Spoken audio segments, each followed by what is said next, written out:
ठीक है, तो टांसले और हेक्सले जैसे कि ने कहा था कि प्रोटोप्लाज्म या जीव द्रव, जिसमें कोशिका द्रव या केंद्रक द्रव या हम कहें साइटोप्लाज्म या न्यूक्लियोप्लाज्म आता है, वही जीवन का आधार है। सबसे छोटी सेल होती है माइक्रोप्लाज्मा और सबसे बड़ी सेल होती है शुतुरमुर्ग अंडा।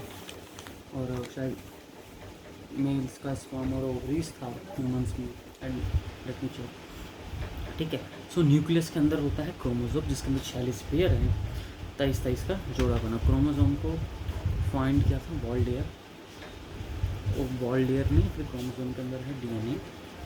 ठीक, डीएनए जिसकी फुल फॉर्म है डीऑक्सी राइबोन्यूक्लिक एसिड, जिसे देखा था डीएनए को सबसे पहले कार्ल्स बक ने, और इसका डिज़ाइन तैयार किया था डबल हेलिकले वॉटसन एंड ग्रीक ने।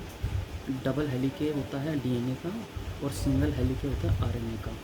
और इसी के बाद जो जीन है, डीएनए का मतलब जीन है, उसको खोजा है किसको रखा था, जॉनसन ने। ठीक, हम डीएनए को और डीएनए और आरएनए, डीएनए का है डीऑक्सी राइबोन्यूक्लिक एसिड, आरएनए का है राइबोन्यूक्लिक एसिड। ठीक, अगर डीएनए से हम आरएनए में ट्रांसफ़र करते हैं तो उसे ट्रांसक्रिप्शन कहते हैं, और आरएनए से डीएनए में करते हैं तो रिवर्स ट्रांसक्रिप्शन कहते हैं। डीएनए ह्यूमंस की इन्फॉर्मेशन रखता है और आरएनए वायरस छोटे छोटे सेल की इन्फॉर्मेशन रखता है। ठीक है, और हमें अब थोड़े इम्पोर्टेंट देखते हैं कि जैसे पेड़ पौधों में बीमारी ह्यूमंस में नहीं आती, लेकिन एनिमल्स की बीमारी हमें आ जाती है। कि उन्हें प्लांट सेल में होता है, सेल वॉल होता है, उसमें बैक्टीरिया होते हैं, तो हम नहीं बचा सकते, इसलिए हमारी ज़्यादा बीमारी नहीं आती। लेकिन पेस्टिसाइड्स का करके वो हमारे पास आ रही है, और एनिमल्स में बीमारी जल्दी फैलती है, क्योंकि खून में और ऑर्गन्स में बीमारियाँ होती हैं ज़्यादातर। तो एनिमल्स एक दूसरे का शिकार करते हैं, मांसाहारी, इसलिए जल्दी मर जाते हैं, खून ही पी लेते हैं। और ह्यूमंस में अगर एनिमल्स को खाते हैं तो बीमारी आ जाती है। ठीक, और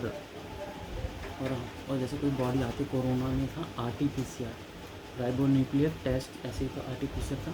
जैसे कोई बीमारी आई तो हमें बुखार चढ़ाएगा, हमारी एंटीबॉडी जागेगी हमारे बॉडी के अंदर। ठीक है, जैसे ही खजरे का इंजेक्शन या कोई वायरस हमें पहले डाला जाता है कि हमारा बॉडी उसको अडेप्ट करे, और हमें उसके लिए एंटीबॉडी बनाए, और जैसे ही उसको पता लगेगा अच्छा ये वाला है, तो फिर उसके लिए वो एंटीबॉडीज बनाए, उसको सुधार करें। क्योंकि जैसे अगर कोई नई बीमारी है, शरीर को नहीं पता है, तो उसके लिए काम भी नहीं करेगा, एंटीबॉडी भी नहीं लगेगी। इसलिए उस जानबूझ के डॉक्टर्स देते हैं उससे रिलेटेड वायरस की एंटीबॉडी जागे, यहाँ उसको पता लगे ये भी एक वायरस है, उनको मार दे। ठीक, और जैसे कहीं सांप वाँप काट ले तो उसके जैसे वायरस थोड़ी ना आगे रहेंगे, तो इसलिए उसमें एंटीवेनम इस्तेमाल होता है। एंटीवेनम जैसे हॉर्स में वो जहर डाल देते, हॉर्स की इम्यूनिटी पावर स्ट्रॉन्ग होती है, तो उसको सह लेता है, तो उसको डिफ्यूजन प्रोसेस करके माइटोकॉन्ड्रिया न्यूक्लियस से हटा के एंटीबॉडी जो मेन होता है उसको एंटीवेनम में डाल के हमें डाला जाता है। एक एग्जाम्पल है। तो असली इतना ही। जय हिंद, साइन आउट।